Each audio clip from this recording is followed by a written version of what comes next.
So I bought this car to be like a purpose-built drift car, and it kind of showed up as a car that I thought the engine was good. Engine wasn't good, so I thought I would just toss an engine I had that I was told was running well when it was pulled. Put that in, and then I had a T5 transmission swap that I bought for this car that I didn't want to use in this car just because I didn't want to hack it up at all. Oh, we got a little freaking scuff here. We don't like that. Um, and that was a little bit of money doing that. Put a 16T turbo, the 3-inch MAF, running the stock computer or whatever. Um, and this engine, it had massive blow-by when I bought it, pulled it out, put this one in, and it still had blow-by, which I was kind of coping with. Like I have these multiple catch cans plumbed off, and I thought it was fine. Like I took it to a drift day a few weeks ago. I was able to do 4 laps. Maybe I'll put a clip in right here. Perfect weather and the wind going well. The last mark of 6-1.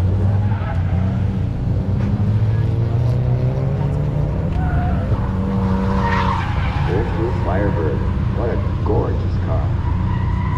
And a 1968 Cruiser with a 289. The 289 is the same one. So 289, 121 miles per hour. That's definitely another good worth looking out underneath tonight for sure. 11:15 for E2. Wow. 10:13 on the reader board at 131 miles per hour for the spectators.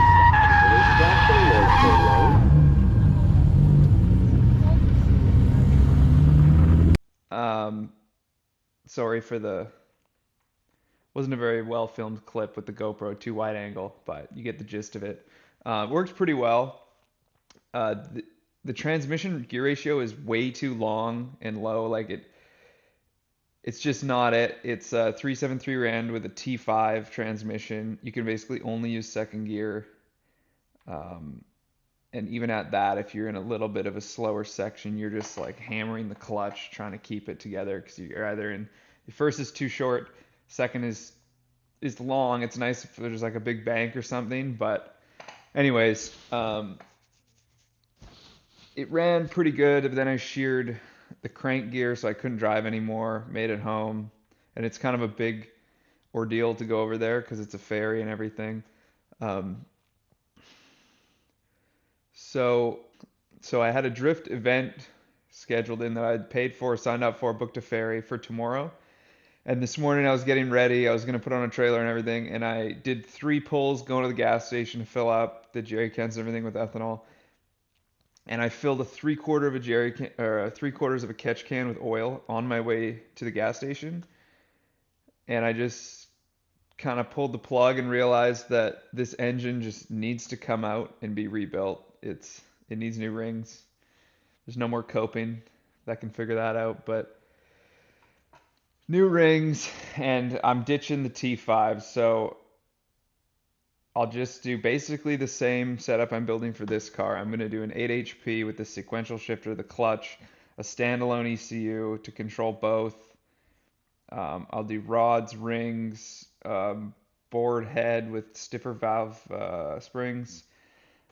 I'll probably do a G30 660 turbo. I'm just going to do it right the first time like I should have done before. But I was kind of just trying to get a quick little car going.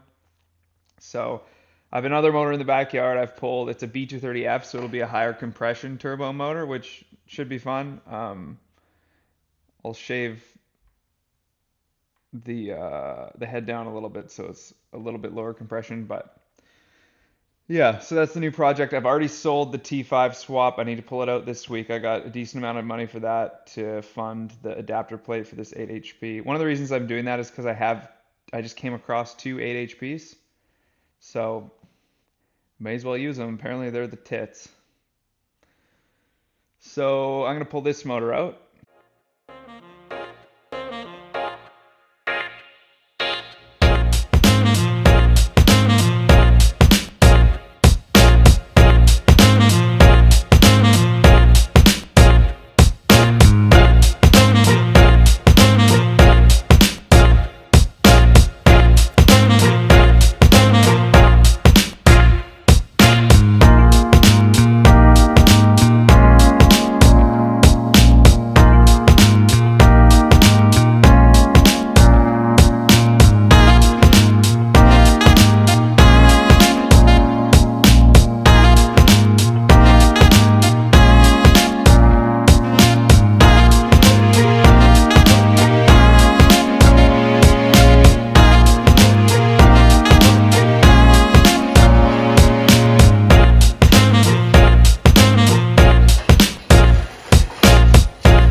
Amazon cart for a year and haven't ordered, but I think this is going to be, if it is as advertised,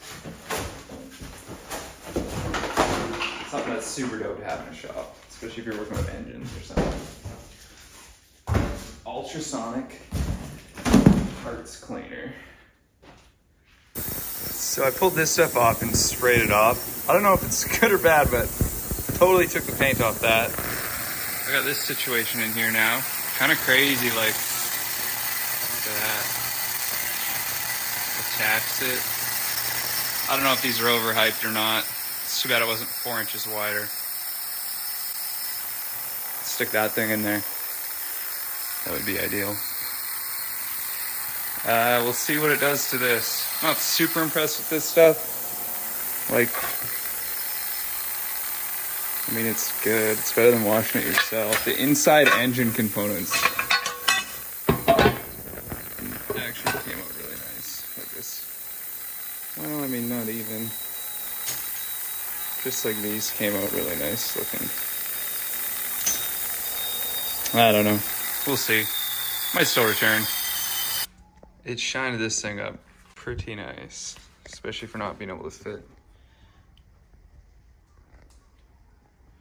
Only downside, I stuck this in upside down, so I don't know what valves those go on top of, but we'll hope for the best.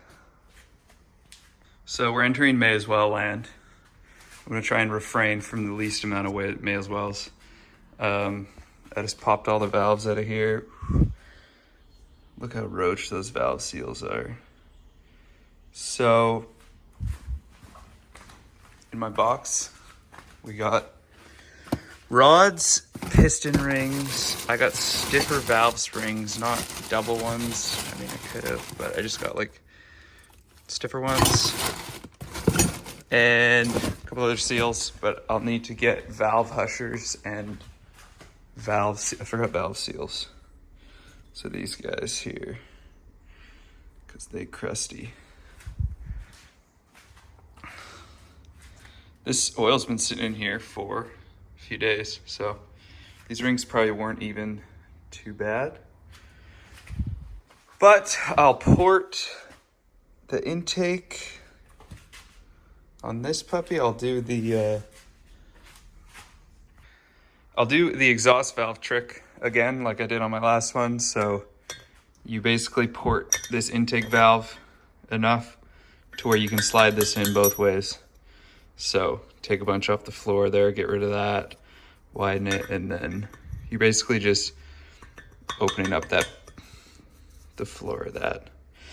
And then, yeah, I mean, you can smooth an edge a bit you can smooth that edge a bit, but I mostly focus on the intake. But, yeah, what am I doing?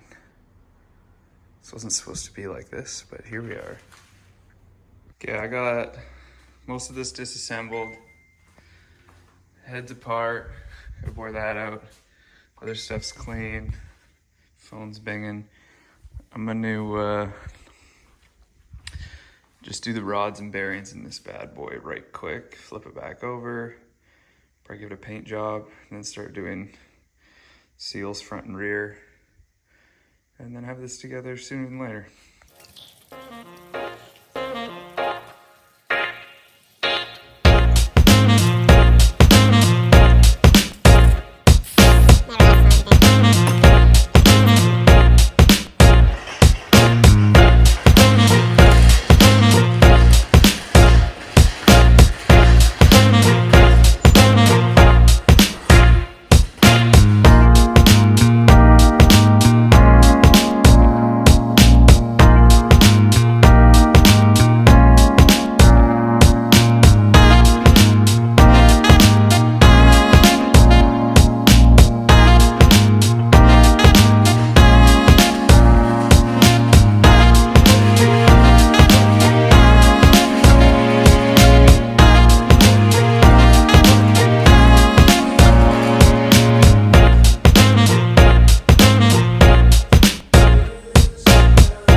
this motor setup. It's not crazy. I'm not gonna go nuts with the powder coating and stuff like I did on this engine.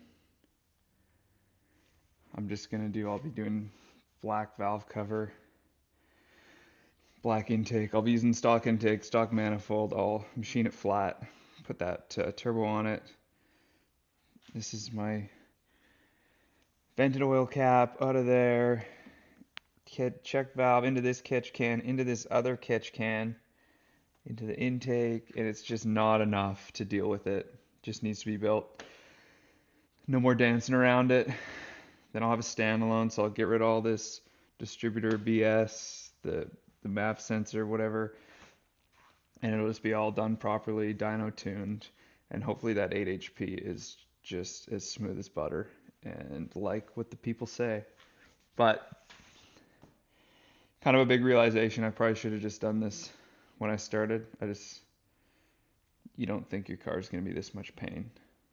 But here we are. It's all fun. Probably like building stuff more anyway. Anyways, that's where I'm at with these projects. This is just still back burning. It's actually going to be kind of nice to do the 8 HP with everything in this car. I'll have it all dialed and it'll be just real simple for this. I'm hoping this can be this winter. It keeps stalling out on me, the motor, so it has some sort of fuel issue, but this will be first. Get this dialed in, get it ready, and then I'll probably work on the gold Bertoni, doing probably all these mods that are on here already, but just to a solid motor that isn't blowing out the oil cap. Like I'll probably move all this stuff over to that car with the 16T and everything. I've ordered an exhaust already for that and a bunch of supporting mods for the turbo, so that'll be fun. But yeah, that's where we're at. Cars are pain, but cars are fun.